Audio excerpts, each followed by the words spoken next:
I think for a lot of people, and it seems like there are a lot of people involved in threat management. I think their day to day more or less just looks like surveil this particular target, maybe give them the wrong directions to Santa Monica or DPSS to just get them out of the general population of those places.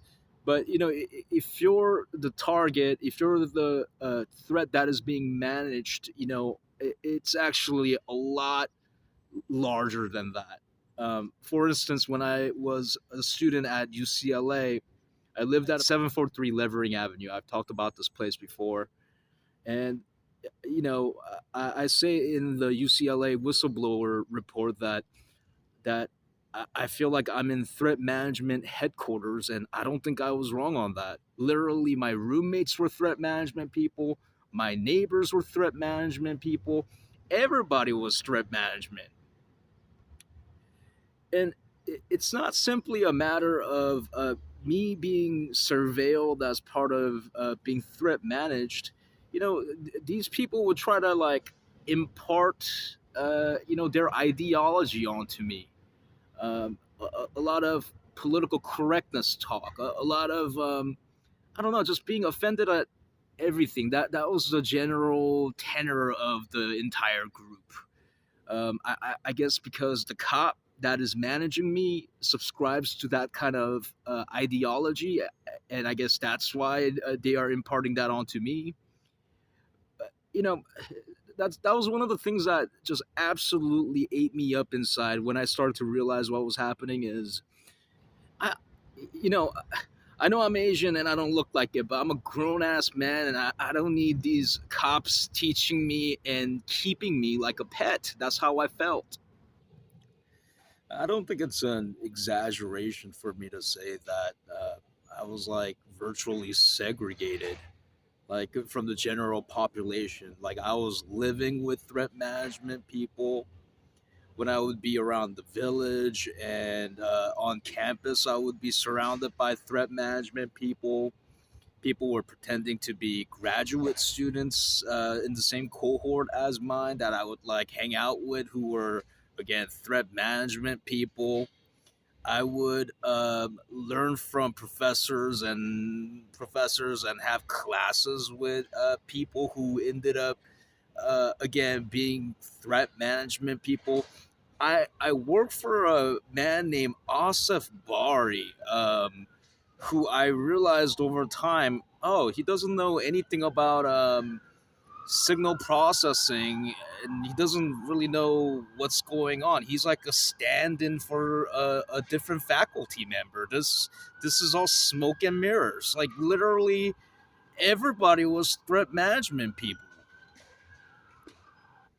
Yeah, the matchmaking aspect of it is one of the components that I find just so absolutely strange and bizarre and inhumane.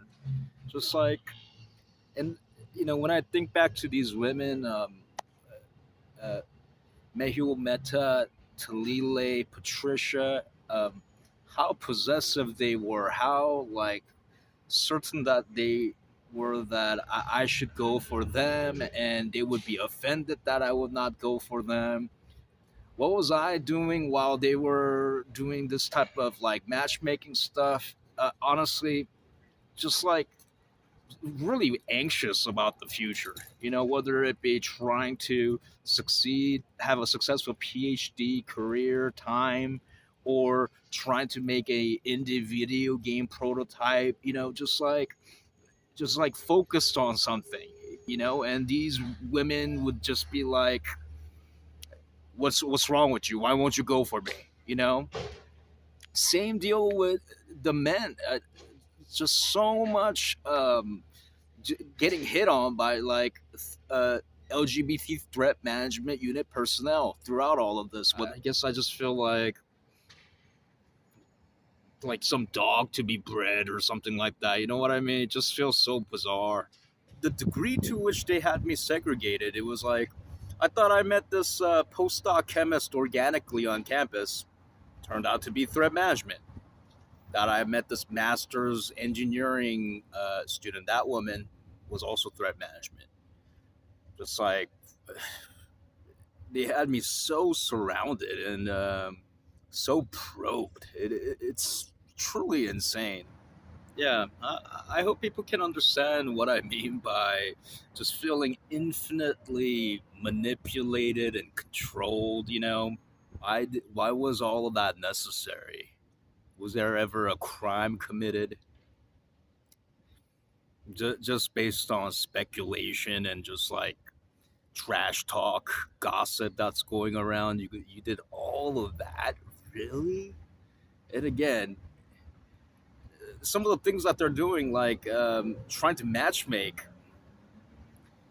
while segregating you. I mean, that's a pretty sizable thing to do to someone. I'm like, I wanna get married and have a family and all of that too. And at that juncture in life, they're like doing this. You know what I'm saying? I don't think it's a small thing that they're doing.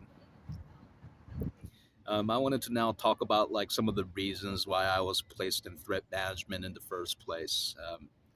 Big part of it, um, the head of graduate studies over at UCLA's psychology department, Ted Robles.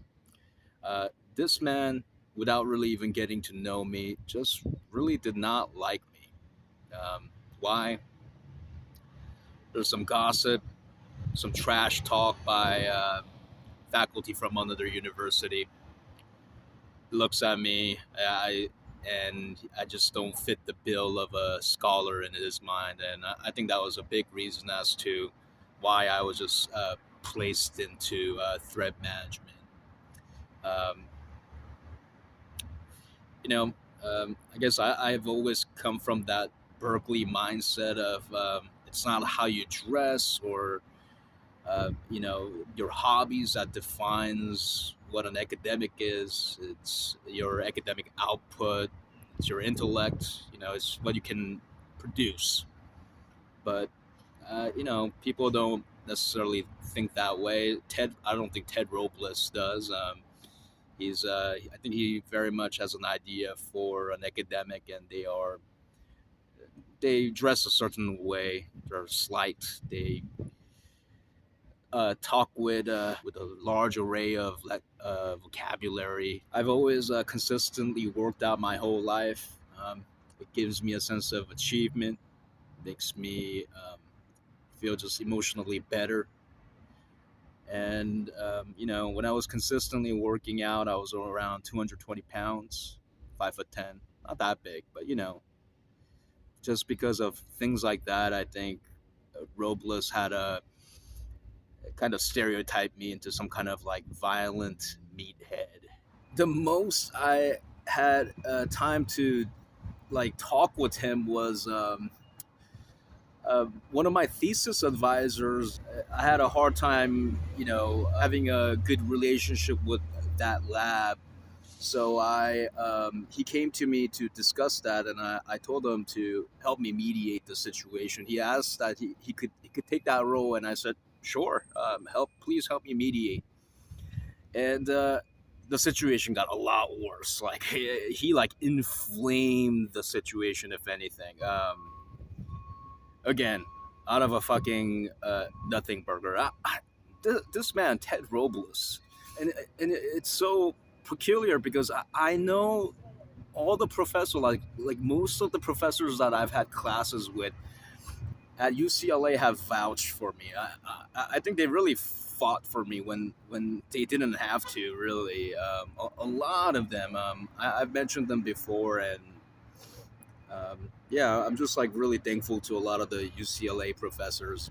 Yeah, the man just absolutely disliked me, and he, he he is peculiarly positioned because his wife is Katie Gaydos, who's in case management, who is the interfacing body between UCPD and UCLA.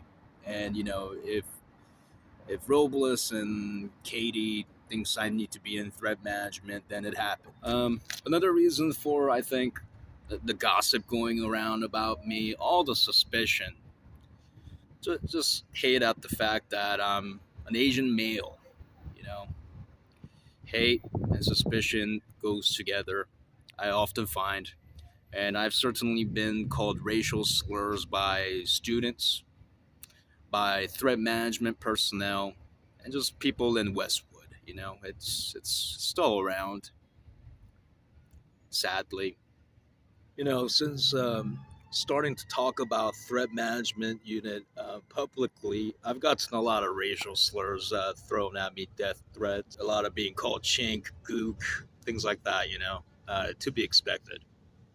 But the thing that always just really surprised me was how many times I've been called the N word, or been called a criminally negligent N word, or things of that nature, being thrown fried chicken my way, bananas. Like, well, what's going on with that? Is it because I listen to hip hop?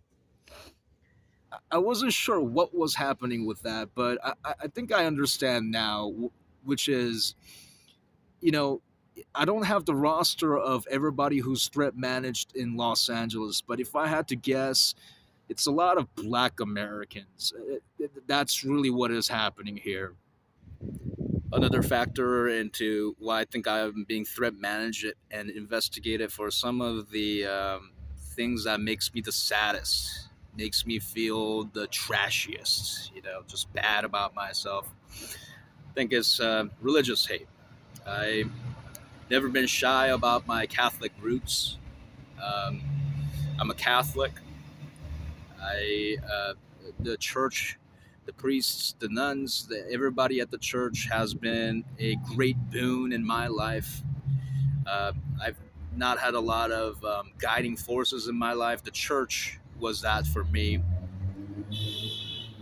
Um, Gave me a sense of right and wrong, helped me have confidence in myself, belief in myself. I always tell people that I'm named after Thomas Aquinas, that the father that christened me, thought I was a smart kid, and gave me that name, which I've always been proud of. When it was, right for the conversation, I'm always an open book. I would always let people know that of my Catholic heritage. And again, when I think about just some of the hate and suspicion that Catholics get nowadays. Literally at my shelter, there's a lady who criticizes me every single day for being a Catholic.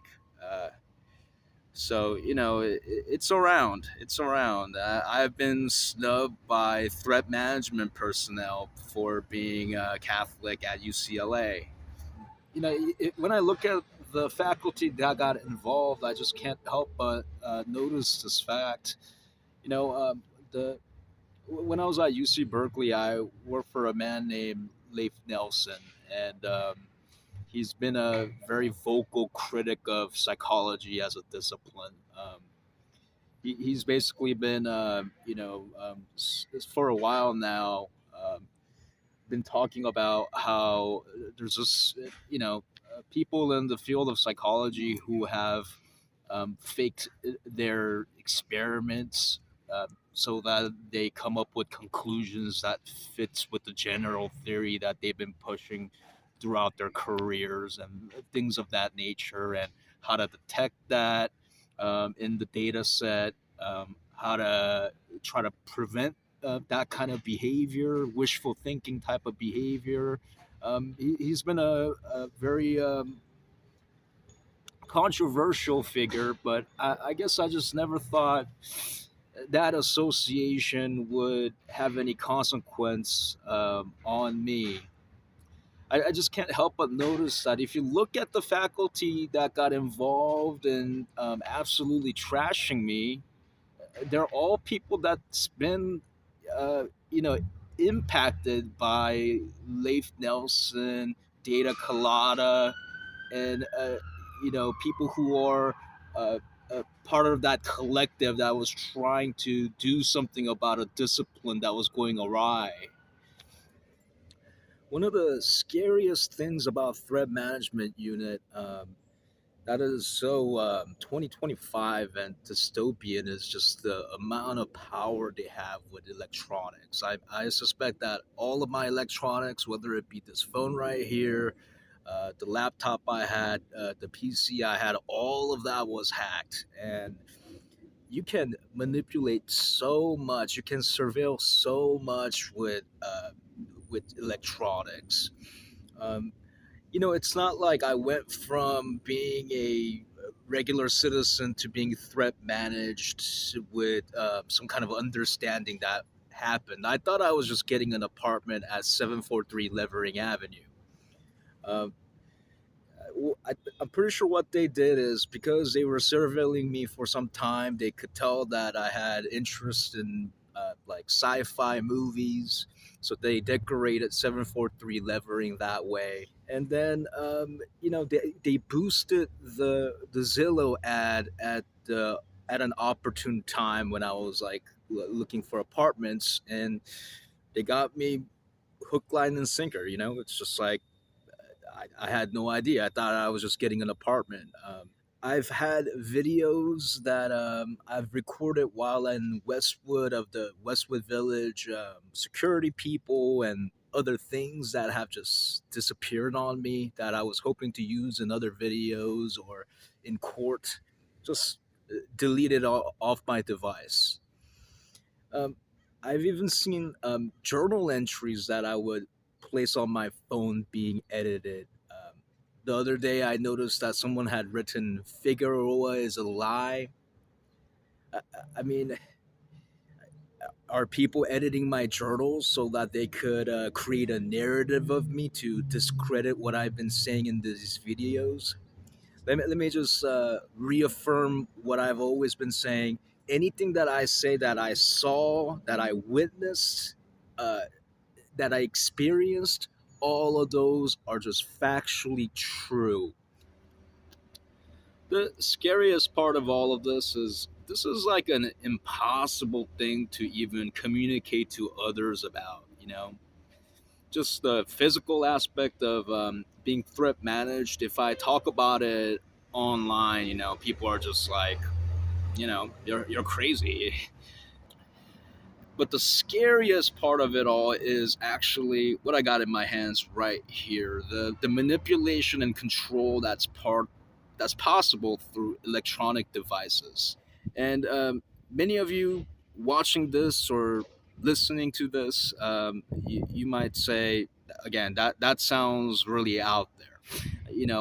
I get the skepticism, but if I were to say that everything I record here, some threat management people are listening in on it. What I have on my documents on my phone is being transferred over to other people. I, I'm sure if you were not actually seeing that, you would say that's crazy, right? But that is absolutely happening, and I can tell by just the interactions I have on a day to day basis. It is something that I think everyone should worry about.